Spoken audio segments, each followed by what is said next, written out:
Vuelvo a saludar, damos la bienvenida a los que lo escuchan después virtualmente.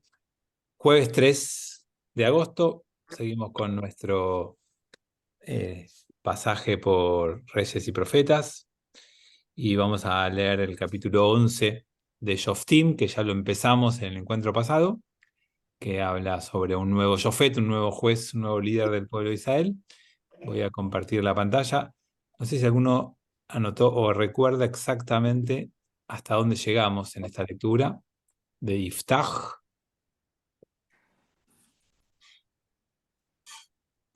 ¿Alguno recuerda? No. Lo, lo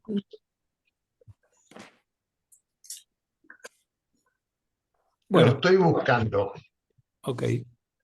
Porque leímos El ahí. 1 lo leímos. Sí, no me acuerdo si está el Hijo 2 o de está la el 3. ramera. Bueno, igual. Puede ser 11, 16, 11, 6. El jueves pasado estuvimos. Perdón, la semana pasada no tuvimos, ¿verdad? Eso fue el día 20, la última.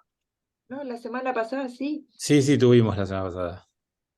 Yo tengo de jueces, puede ser Sí, 11, 6. puede ser. Entonces vamos a simplemente a recordarlo para los que no se acuerdan o no estuvieron.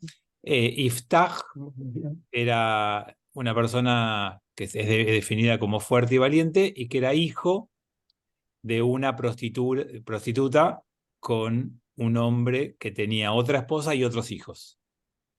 Entonces, este hombre con su mujer y sus hijos no reconocen a Iftach, especialmente los hijos, como un verdadero hermano y lo echan porque no va a heredar con ellos. Como era hijo de una prostituta, de otra mujer y no de la propia madre de ellos, no lo reconocen. Entonces Iftach se escapa, se va y, por supuesto, tiene otro tipo de vida, más violenta, con otro tipo de personas. Y entonces cuando Israel tiene un problema con un enemigo, cuando Amnón, que es un pueblo de los enemigos de Israel de aquel momento, uno de los pueblos limítrofes, lo ataca a Israel, es ahí, hasta ahí donde llegamos, ¿no? Fue cuando los hijos de Amnón lucharon contra Israel, los ancianos de Gilad fueron a buscar a Iftach a la tierra de todos. O sea que en momentos de apremio, en momentos de necesidad, a quien despreciaste cuando no tenías ninguna necesidad, cuando tenés necesidad, lo vas a buscar. Eso fue lo último que vimos. Y dijeron a Iftach, ven y serás nuestro comandante para que pelees con los hijos de Amnón. ¿Y ahí qué haces? Quien te despreció cuando no te necesitaba, te viene a buscar cuando te necesita. ¿Te olvidás o sos rencoroso? ¿Entendés y das una nueva oportunidad? ¿O estabas esperando ese momento de la cruel venganza cuando te alejaste y dijiste, ya me van a venir a buscar y cuando me vengan a buscar no me van a encontrar? Vieron que una actitud básica de la vida es esa, o es la venganza o es la memoria corta, o es el esperar la revancha o es la bondad donde eso no aparece. Bueno, cada uno encontrará la manera de responder a ese dilema o lo habrán hecho ya en sus vidas varias veces, ¿no? ¿Quién no fue alguna vez dejado de lado, desplazado o no tenido en cuenta y guardó un poco de resentimiento por ello? Bueno, acá le tocó a Iftach que cuando no había ningún inconveniente, cuando no había ninguna necesidad, lo dejaron de lado y ahora que había un problema en donde lo que está en juego es la fuerza física, que era su virtud, por donde fue criado, por donde le tocó crecer, lo vienen a buscar. Y dijo Iftach a los ancianos de Gilad, ¿acaso no me habéis aborrecido y me echasteis de la casa de mi padre?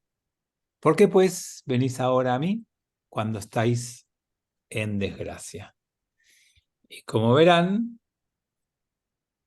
Iftach tenía memoria. Y Iftach no quiso olvidar lo que le pasó, ni disimularlo, y lo pone en palabras y lo dice explícitamente, que cuando uno no pudo olvidar es una de las recomendaciones más certeras que podemos dar. Cuando uno puede olvidar, es buenísimo. Y no cargar con resentimiento, y no cargar con odio, y no cargar con bronca. Pero cuando no pudiste olvidar y lo tenés presente, es mejor decirlo y ponerlo en palabras que hacer de cuenta que no, porque por algún lugar te va a salir. Cuando vos no decís lo que tenés en la cabeza en ese momento, que estás pensando, que te está molestando, que te está doliendo, y no lo decís, no lo expresás, lo vas a decir de otra manera. Lo vas a decir de otra forma y va a terminar siendo más agresivo y fuera de contexto y desproporcionado. Porque cuando yo estoy enojado con mi esposa, y como no está escuchando les puedo contar tranquilo, por alguna razón con motivo y con causa, y no se la digo, y entonces no le digo nada, no le digo nada, y después, no sé, deja el mate arriba de la mesa y se va y no lo saca, le digo de todo porque dejó el mate arriba de la mesa. Y dice, pero ¿qué me decís por el mate? Y no le estoy diciendo por el mate, estoy diciendo por aquellos otros que no le dije y que lo guardé y el mate me lo hizo sacar. Eso no nos pasa nunca, pero hice un invento, una situación para que vean cómo sería un ejemplo. Y acá, digo, el club de fans dice, seguro que ella tenía razón. Escriben esas cosas que son todas cosas de Satán. Bueno, eh, peor es somatizarlo, claro. Porque si no lo decís, no lo sacás en palabras, lo habla el cuerpo. Tu cuerpo después lo va a hablar, lo va a decir. Así que por eso es que en este caso, Iftach, que no había podido, porque lo mejor es que uno procese las cosas y las asuma y las suelte. Digamos, de alguna forma uno tiene que tener un proceso para que eso no lo dañe, no te afecte. Pero si no pudiste, hay que sacarlo y no dejarlo dentro. Yo cuando acompaño a la gente en el cementerio suelo contar algo que me parece que es muy sabio de la tradición de Israel, que es cuando hacemos criá. Y cuando hacemos criá, dentro de las cosas que explico, además de lo que significa, ¿no? Que tenés un corte adentro, un corte en tu corazón, hay una herida en tu corazón y la manifestás en la prenda de vestir más cerca del corazón. Lo que yo explico y cuento ahí es que adentro sentís el dolor. Cortar hacia afuera es ayudarnos para saber que ese dolor que tenés adentro tenés que manifestarlo y expresarlo y sacarlo. Que adentro daña, lastima. Esto que decía Tommy, lo somatizás para adentro, después te afecta físicamente. Entonces, el dolor, la bronca, los desprecios que sufrís en la vida, de alguna manera tenés que aprender a manifestarlos, a expresarlos, a sacarlos de ese lugar interior. Bien, entonces Iftach saca todo, dice todo lo que cree que tiene que decir. Y dijeron los ancianos de Gilad a Iftach, por esto tornamos ahora a ti, para que vengas con nosotros y pelearás contra los hijos de Amnón y serás nuestro líder sobre todos los moradores de Gilad. Primero le habían ofrecido en el 6 ser comandante y no lo convencieron. Iftach estaba con la bronca anterior. Entonces ahora dan un paso más. No le están contestando lo que Iftach dice. Lo que están diciéndole es, te vamos a dar un lugar más importante, que vas a ser el líder de todos. Miren la desesperación que habrán tenido, ¿no? Estaban en un momento de mucha debilidad, con miedo, y cuando uno tiene miedo, uno generalmente dice cosas que después pensándolo tranquilamente tal vez no sean las que hubiera querido decir, pero el miedo te hace decir lo que no deseas. Sí, Claudio. ¿Por qué un grupo de ancianos fue a buscarlos? ¿Sigue respetándose el Sanedrín o hay algo en especial que fue un grupo de ancianos a buscarlo? Sí, todavía no existe el Sanedrín, pero ya Moshe había instalado 70 ancianos que eran los que iban a administrar el saber del pueblo, el gobierno del pueblo, el liderazgo del pueblo. ¿Se acuerdan que hay un episodio en la Torá que leímos que hay 70 ancianos que son puestos en ese puesto? Después de que el suegro de Moshe lo aconsejó con esa idea para que no sea Moshe solo. Y en la tradición, a partir de ahí, cuando hay líderes que conducen el pueblo, son sabios, y cuando son sabios, son ancianos. No se puede ser sabio antes de los 52. Hay que pasar por lo menos 52 años para poder tener sabiduría. Nunca antes. Y creo que el año que viene va a cambiar ese número. Pero por ahora es así. No, en la Torá, anciano, o en Tanaj, anciano es sinónimo de sabio, es sinónimo posiblemente de un líder, de un conductor. No es como la generación actual, que idolatra la juventud. Nosotros vivimos en una época donde el valor más, uno de los valores más importantes es ser joven, o parecer joven. Y eso tiene que ver con la propuesta de cambio permanente de la cultura actual. Cuando lo que importa cambia todo el tiempo, los que aprendieron últimos son los más aptos. El mejor ejemplo es la tecnología. Digamos, la tecnología tiene una velocidad de cambio tal que los únicos que pueden saber y tener la tecnología última aprendida son los que crecieron con esa tecnología, los que son nativos tecnológicos, o los que tienen todavía la flexibilidad para aprender rápidamente todo lo nuevo que aparece. Entonces, en culturas tan innovadoras como las actuales, la juventud es valorada. En culturas más tradicionalistas, como eran antes, culturas de menor cambio y movimiento, los ancianos eran los que más sabían, porque al conocimiento que todos compartían le agregaban la experiencia. Hoy el anciano tiene experiencia, pero no tiene el conocimiento de las cosas que la tecnología, por ejemplo, demanda o genera. Así que esos son los ancianos que lo van a ver y le ofrecen ser líder. Hablemos un segundo de la palabra líder. ¿Qué es un líder? ¿Qué características tiene un líder? ¿Qué te hace ser buen líder? Inspirar a otros. Ok, una opción es que un líder, como dice Roberto, sea quien te inspira. Es reconocido por los demás.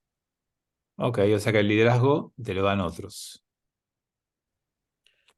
Conducción con presencia y responsabilidad. Ok, o sea que el líder conduce y asume responsabilidad. ¿Alguna otra opción? Tiene manejo de grupo y puede manejar también emociones de la gente. Ok, maneja personas y maneja emociones. Comprensión y fortaleza. ¿Me perdí la primera palabra, Susana? Comprensión. Comprensión y fortaleza. O sea, algo más que empatía, es comprensión del otro, Ok, de lo que el grupo necesita. perfecto. Bien. Todas las opciones son válidas. Les quiero decir algunas que vengan del hebreo y que tengan que ver con alguna idea nuestra. Una manera de decir líder es manig, ¿sí? Y el manig es el que conduce, el que maneja. Nag es un conductor de un auto, es el que maneja un auto. O sea que es el que conoce el camino. Es el que marca ese camino, abre ese camino, es el que va eligiendo por dónde ir. De alguna manera, una de las características que tiene un liderazgo tiene que ver con eso. La otra puede tener que ver con madrij. Otra manera de llamar a un líder es decirle madrij. Y así como el naag es el que conduce, para conducir tiene que conocer el camino, por eso que conduce, el madrij es el que conoce el derech. El derech es el camino hebreo. Entonces, uno está puesto más el énfasis en conducir y en el otro está más puesto el énfasis en el camino. Se necesitan los dos, pero ¿dónde pones el acento o el énfasis? Y a mí me gusta pensar que que el líder es aquella persona que saca lo mejor de cada uno de los demás. El líder es el que hace que cada uno juegue su mejor partido. Líder dentro de una cancha, líder en un equipo de trabajo, líder en una familia. El líder es el que hace que cada uno tenga el desarrollo de su potencial al máximo nivel. No hace falta que vos seas el mejor. Hace falta que vos transformes a cada una de las personas de tu equipo en la mejor. en la mejor dentro de sus posibilidades, dentro de sus capacidades.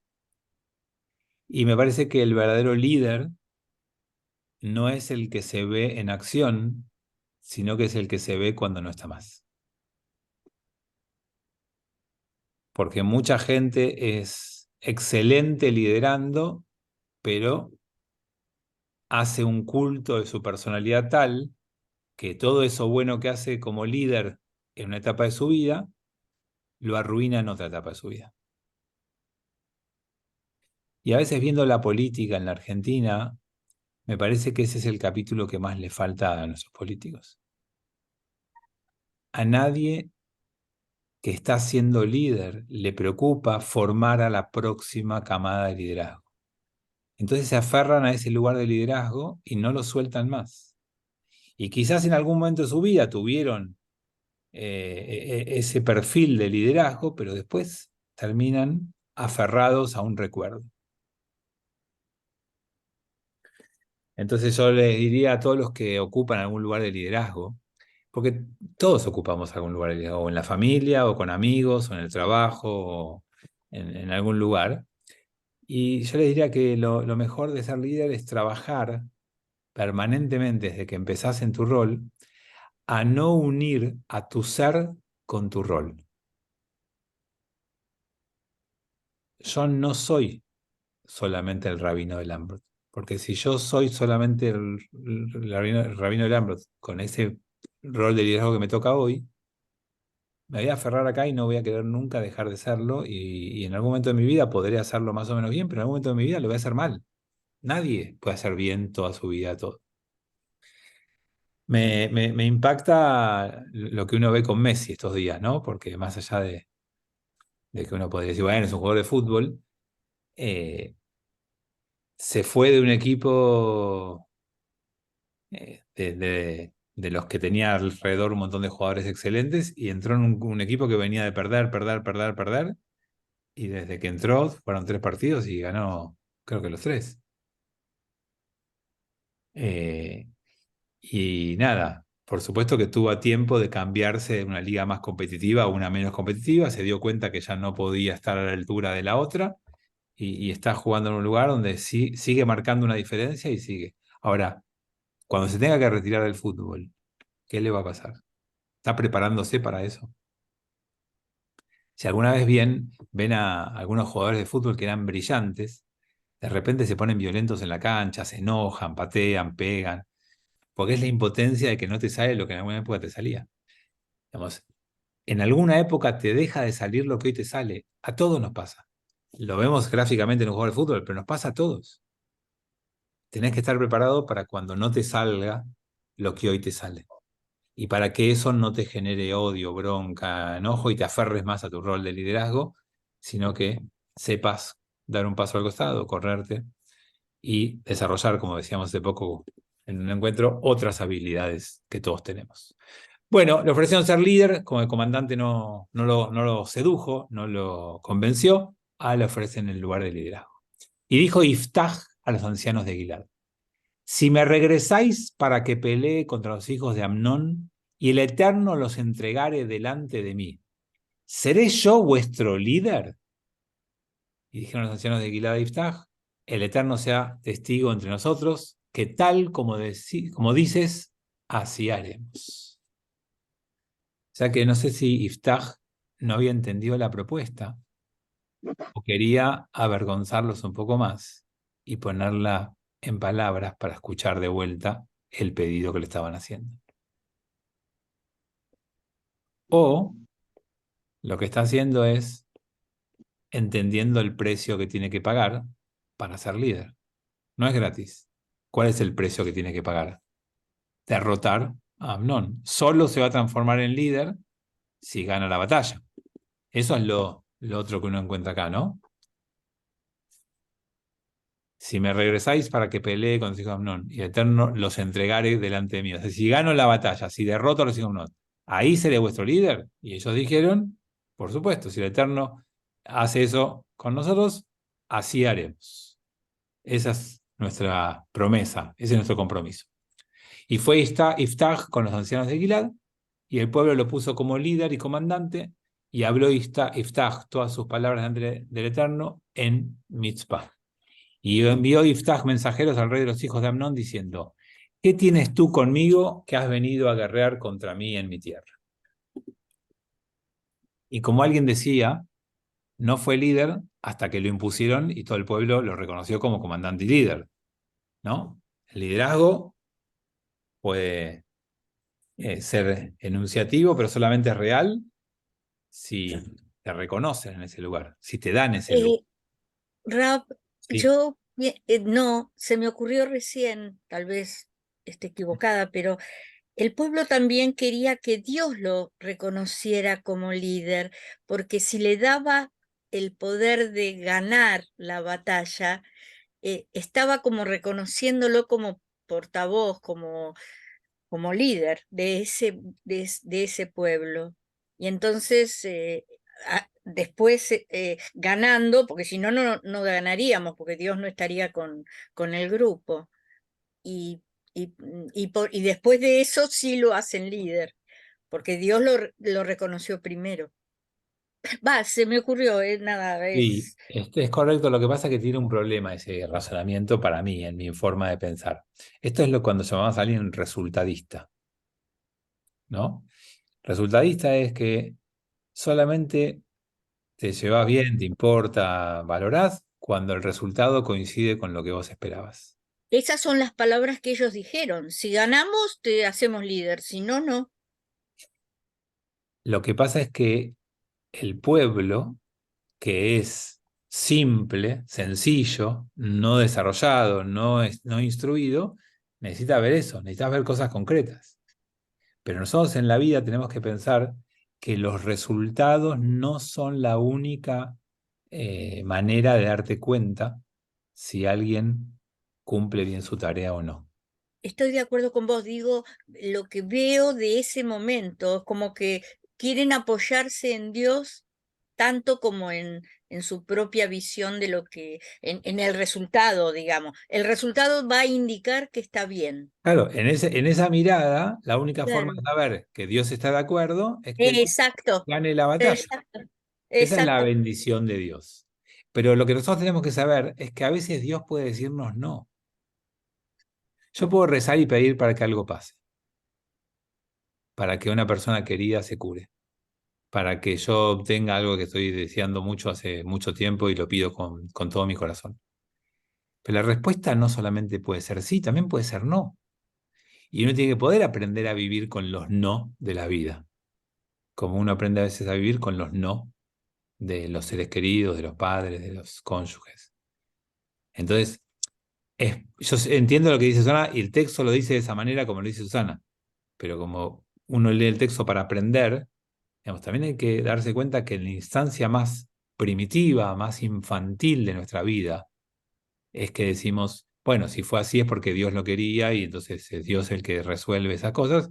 Y también otra opción es que uno puede darse cuenta que hay veces que pedimos algo y la respuesta es no, pero no porque Dios no existe o porque Dios no quiere, porque es lo mejor para nosotros. Porque a veces lo mejor para nosotros es un no. Cuando educamos hijos, descubrimos que decir que no muchas veces es más educativo que decir a todo que sí. Y que es mucho mejor a veces bancarte un no a un hijo y tenerlo con cara de tujes que decirle que sí a todo y malcriarlo.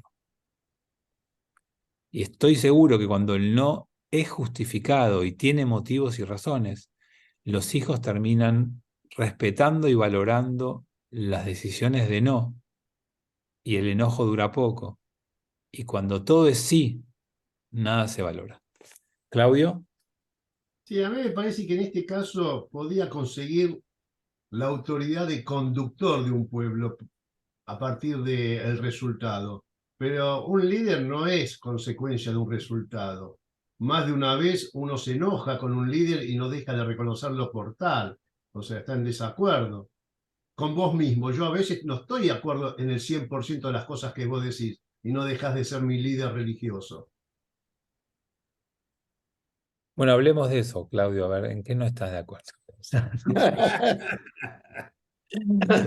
¿Tenés mucho tiempo? No, no, en realidad está bien, porque te hace humano. Hay veces que estás equivocado, está bien. No, y por supuesto que es así, y es sano que sea así. Es sano que sea así. No es bueno cuando uno idolatra al otro, cuando uno... Nadie nunca tiene siempre la razón. Nadie nunca tiene siempre la verdad. No, no existe. Y está bien. Ser líder no significa que uno esté de acuerdo con todo, o que todo le salga bien, o que todos los resultados sean positivos. Como dije antes, ser líder es hacer que todos juguemos en el mejor equipo posible, sacando lo mejor de cada uno, y a veces las cosas saldrán bien y otras veces saldrán mal.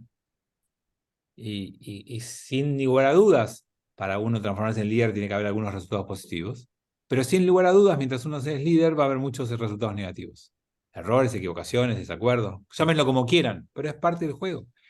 Pero es como cuando convivimos con alguien. Ahora que Puchi de verdad se fue, puedo decirlo. Los cónyuges tampoco son perfectos. O sea, uno no está con alguien porque hace todo bien. Uno está con alguien porque esa persona tiene muchas virtudes que uno valora, que uno agradece, que uno disfruta, y tiene algunas cosas que no son buenas, pero que en la sumatoria elegís igual convivir con esa persona. Cuando uno idealiza, lo único que está haciendo es prepararse para una desilusión, para un rompimiento. No hay que idealizar a nadie, nunca. No hay manera sino de sostener eso, y no hay manera de que eso no te genere después un dolor inmenso. Y envió Iftach mensajeros al rey de los hijos de Amnón diciendo: ¿quién es tú conmigo? Esto creo que lo leí recién. ¿Qué tienes tú conmigo que has venido a guerrear contra mí en la tierra? No sé si lo leí. Bueno, Iftach envió mensajeros para entablar una negociación, o no, ahora veremos, porque lo ungieron como rey, como líder, perdón. Y el rey de los hijos de Amnón respondió a los enviados de Iftach: porque Israel tomó mi tierra cuando subió de Egipto, desde el río Arnón hasta el río Yabok y hasta el Jardén. Por tanto, devuélvelas ahora en paz. Epa. Y fíjense cómo hay unos temas que en algunos capítulos son los temas, ¿no? Siempre hay que descubrir el tema. Así como Iftach guardó durante mucho tiempo el rencor porque los hermanos lo echaron de su propia familia porque era hijo de una ramera, los hijos de Amnón guardaron por mucho tiempo el rencor de lo que pasó con los hijos de Israel cuando salieron de Egipto. ¿Cuándo fue ese encuentro? Cuando estaba Moshe, en vida de Moshe, antes de entrar a la tierra de Israel, en el desierto, aunque haya sido el último año. Toda la vida de Yoshua guardaron ese remordimiento. Estuvieron acordándose con odio toda la vida de Yoshua. Yoshua ya no existe más. Ya hubo varios jueces y recién ahora vienen a recuperar esa tierra. Entonces, seguramente es un pueblo que tiene un resentimiento hace muchos años, y seguramente descubrieron una debilidad en el pueblo de Israel. ¿Por qué justo ahora? ¿Por qué pasó ahora? Bueno, seguramente había una debilidad. ¿Y cuál fue la debilidad del pueblo de Israel? La que nos cuenta al principio del capítulo.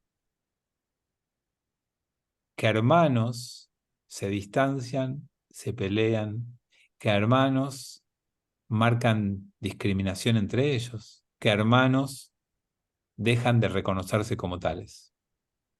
Como cada una de las veces que a Israel le fue mal en su historia. Más que nada, esas veces que le fue mal empezaron con peleas internas, con odio gratuito entre hermanos. Como se dice en hebreo, sinat hinam. Como pasó tantas veces Temática de hoy a la tarde. y como está pasando hoy en Israel. Y a las 6 de la tarde hablaremos un poquito de eso. Pero nos pasa a nosotros también a veces.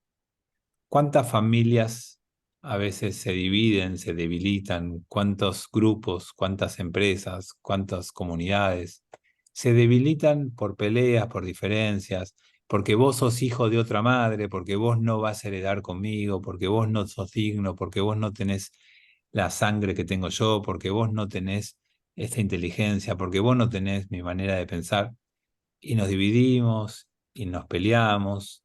Y cuando nos dividimos y nos peleamos, algo externo nos ataca. Alguien percibe nuestra debilidad interna o algo termina doblegándonos. Entonces, la idea de que siempre hay alguien que nos está esperando y hay alguien que guarda rencor y que espera el momento y que la debilidad aflora para que eso ocurra. Bueno, Iftach tornó a enviar otros enviados al rey de los hijos de Amnón y les dijo: así dice Iftach, no ha tomado Israel la tierra de Moab ni la tierra de los hijos de Amnón, porque cuando subió Israel de Egipto anduvo por el desierto hasta el Mar Rojo y llegó a Kadesh.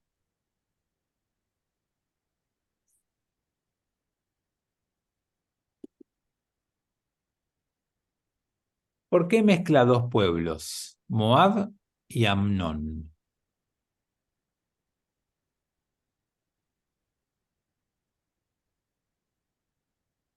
Porque Moab nos había atacado, ¿es correcto? Por eso el tema de los moabitas. ¿Pero por qué lo junta Moab y Amnón?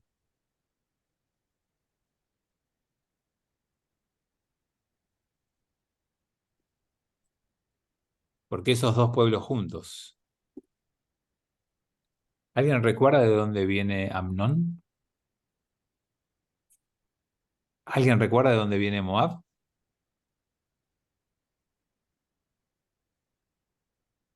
Moab Moab, es de Los amalequitas. uno de los hijos de Noé, me parece, de por ahí, Es por ahí. pero no me No. acuerdo. Y Amalek tampoco. Pero está bien, están en tema, pero con algún desorden. Se los voy a ordenar. Dale. Cuando Abraham se separa de su sobrino Lot, Lot se muda y se establece en Sodoma. Y cuando van a destruir Sodoma, Lot, con su mujer y 2 hijas, se va de Sodoma. Y cuando Lot se va con su mujer y sus 2 hijas de Sodoma, le dicen: lo único que no puede hacer es mirar para atrás, ¿recuerdan? Y la mujer mira para atrás, se transforma en estatua de sal, y se va Lot y 2 hijas mujeres a la montaña. Y las hijas lo emborrachan y tiene un hijo con cada una de esas hijas. ¿Recordaron la historia? Fue muy rápido porque me parece que la recuerdan. Bueno, Sí. ahí tienen a los 2 pueblos. Uno es Moab y otro es Amnón. Mira, perdón, de Lot con sus hijas, entonces. Sí. sí, no de Noé. Qué bárbaro. Y entonces ahí tenemos a estos 2 pueblos que eran vecinos, que eran como compañeros, que eran amigos, y entonces uno de esos pueblos involucra al otro. Cuando salimos de Egipto, con todo el episodio que atravesamos el desierto y llegamos a Israel, con todo lo que nos pasó en ese camino, que algo fuimos leyendo juntos. Estoy leyendo un chat que dice: esto nos recuerda el tema de los pueblos originarios, cuando el reclamo es justo, cuando el reclamo es justo, cuando el reclamo no lo es. Es interesante, porque nosotros donde vivimos, también puede venir alguien de decirnos: che, la tierra donde está tu casa, hace 300 años era de mi tatarabuelo, que era un aborigen, que vivía acá. ¿Y cuándo tiene razón y cuándo no? Bueno, para que esas cosas existan, está el derecho. El derecho es la convención que acordamos todos que vamos a vivir con esa legislación. Y entonces es el derecho el que tiene que determinar cuándo hay un reclamo justo, cuándo no. Esa es la manera de organizar una sociedad que pueda convivir. Y si no tenemos ese mínimo derecho, no tenemos forma de convivir. Y en el tema este, por lo poco que tengo entendido, es que la mayoría de los casos la justicia tiene un veredicto, pero después no se implementa en los casos de los reclamos de los pueblos originarios. Tengo entendido que hay varios dictámenes que no, o fallos que no fueron acatados ni siquiera por el gobierno. Pero no sé, no soy un especialista en el tema, no conozco demasiado. Lo que sí, sí. Perdón, Fabián, yo me refería al tema específico de Israel, no el de mi casa. Y a ver, ¿cómo lo pensás? Y es complicado, viene alguien y te dice, esto es lawfare, qué sé yo. ¿Quién? La justicia no siempre es imparcial. Que si hay pueblos que pueden reclamar derechos sobre parte del Estado de Israel. Bueno, pero por eso, la manera en la que se resuelve esto es con la legislación internacional, con la legislación nacional, con las leyes, y ahí es donde hay disputas de interpretación, como vos decís, más que el lawfare. Yo creo que hay disputas de interpretación porque uno puede interpretar hacia un lado y hacia el otro.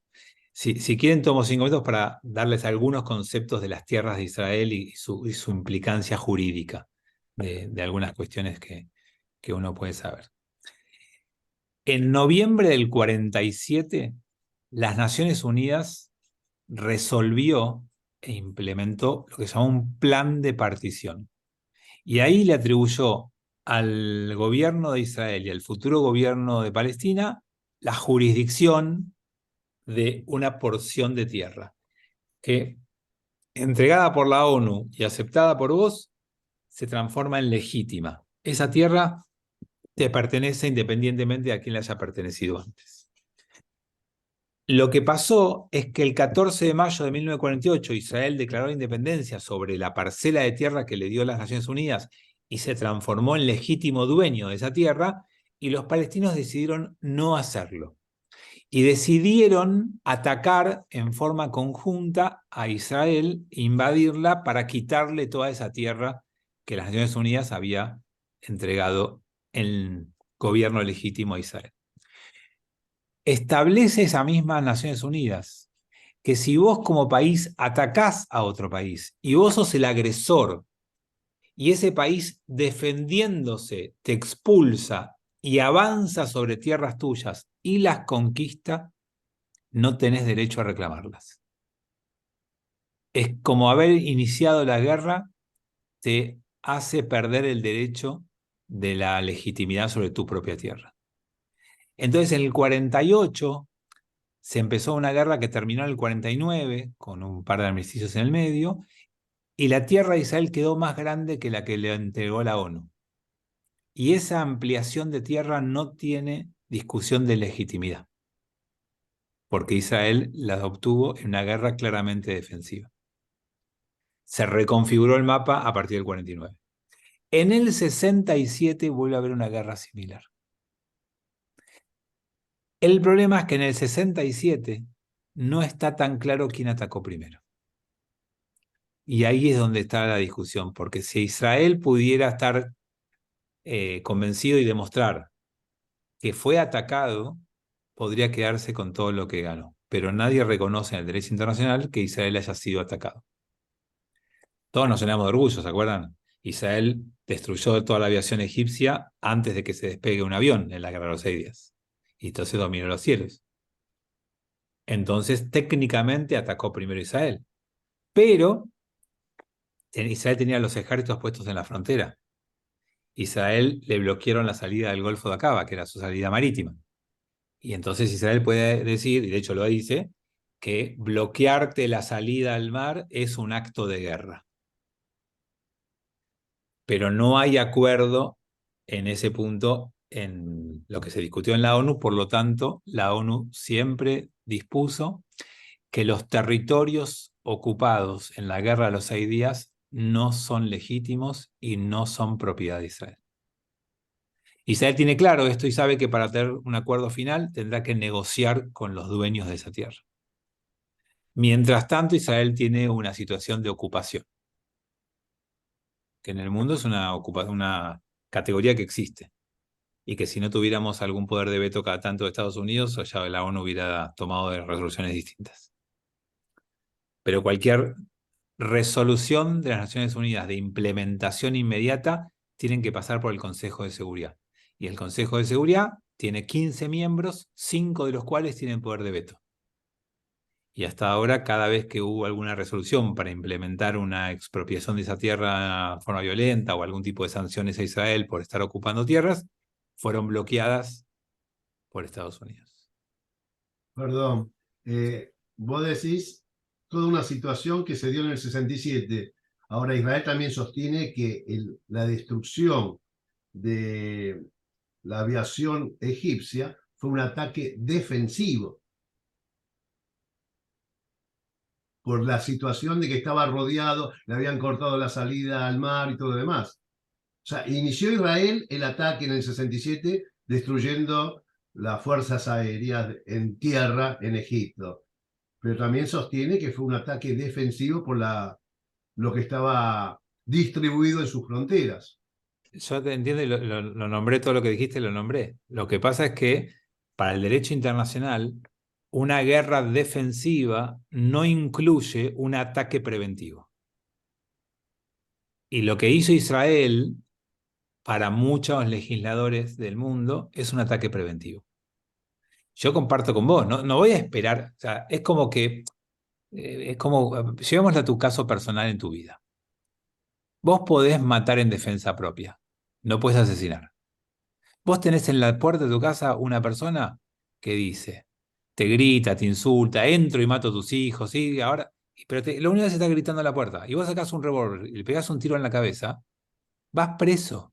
Y vos decís, no, fue legítima defensa, iba a entrar a mi casa, pero entró, sacó un arma, te apuntó con un arma.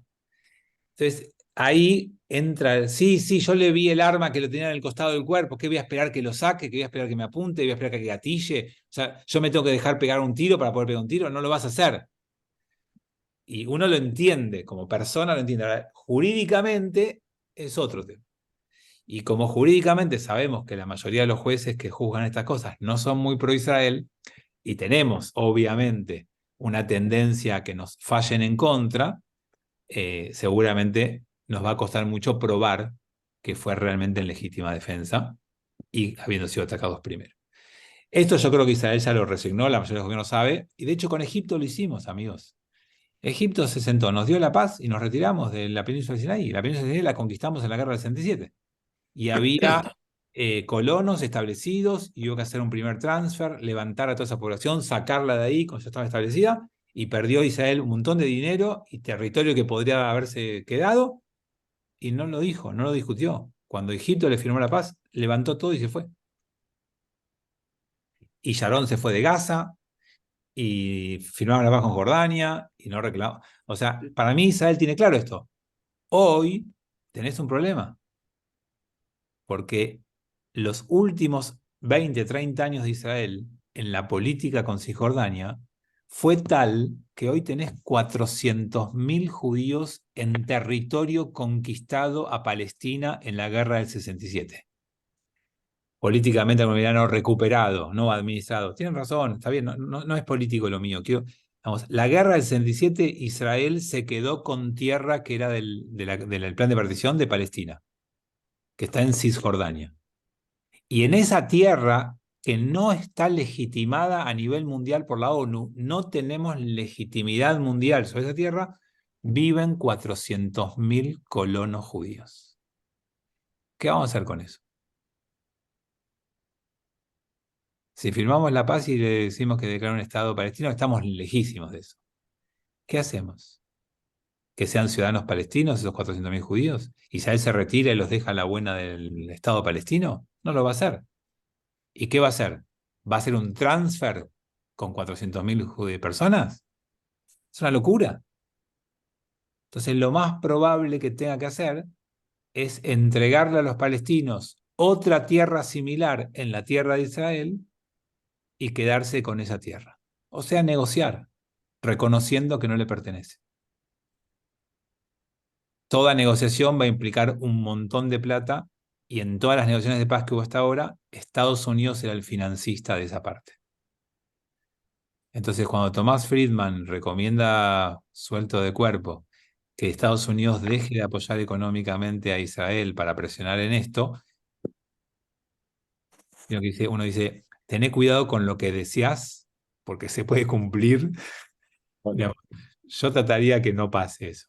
Israel no Tal cual. necesita Estados Unidos para su vida hoy. Israel es una potencia mundial, tiene recursos de mucho tipo y es un gran productor de armamento, ni siquiera lo necesita mucho para eso.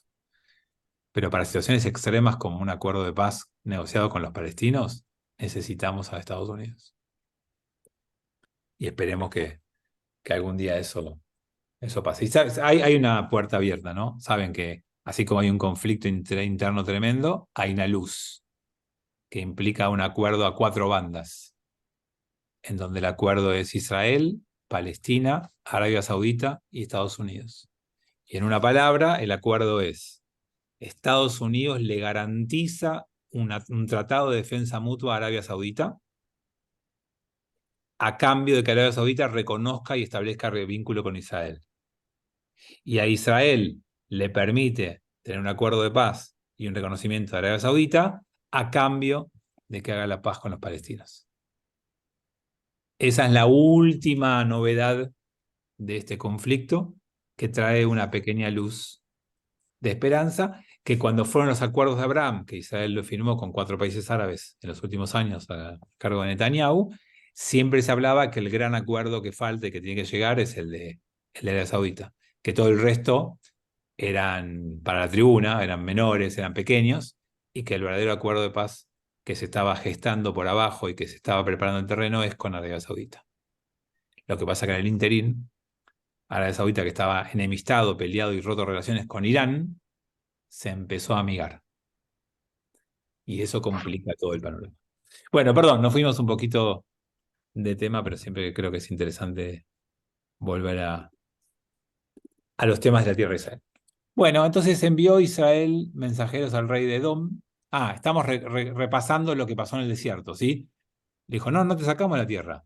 Nosotros subíamos de Egipto, llegamos hasta Kadesh, y ahí enviamos mensajeros al rey de Edom, diciendo, Reboto, ¿me dejes pasar por la tierra? Mas el rey de Edom no los escuchó. Y envió también al rey de Moab, y tampoco los dejó. Y se asentó Israel en Kadesh, y anduvo por el desierto, rodeó la tierra de Edom y la tierra de Moab, viniendo por el este de la tierra de Moab, y se asentó del otro lado del río, Arnón, y no entraron por la frontera de Moab, porque el río Arnón es el límite de Moab. O sea, no me dejaste pasar, te rodeé, no hice nada. Y envió Israel mensajeros a Sihón, rey de los Emorim, rey de Heshbón, y le dijo Israel, ruégote me dejes pasar por tu tierra hasta mi lugar.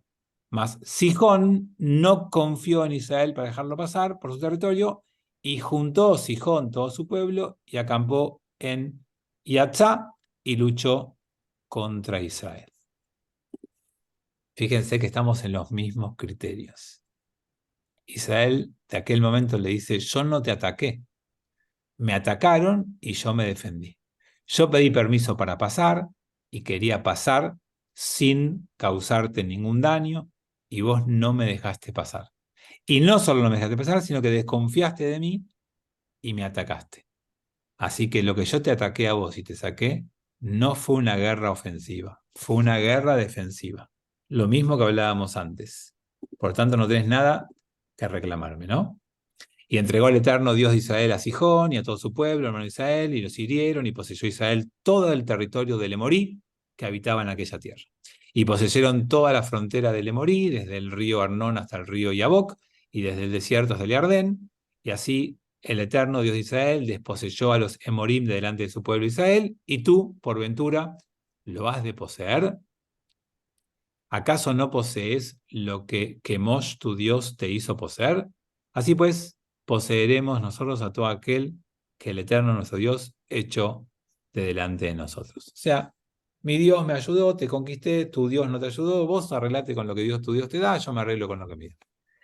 Recuerdo simplemente, ¿quiénes ocupan hoy esa tierra? ¿Quiénes son las tribus de Israel que ocupan la tierra que está reclamando este rey? Son las 2 tribus y media que se quedaron sin cruzar, ¿se acuerdan? Estamos hablando de tierra. Sí, las 2 tribus y media que volvieron. Muy bien. Gad, Efraín y Hatzif Shevet Menashe. Esas son las tribus que poseen esta tierra. Y ahora, ¿eres tú mejor que Balac, hijo de Zippor, rey de Moab? ¿Riñó él contra Israel? ¿Acaso guerreó contra ellos?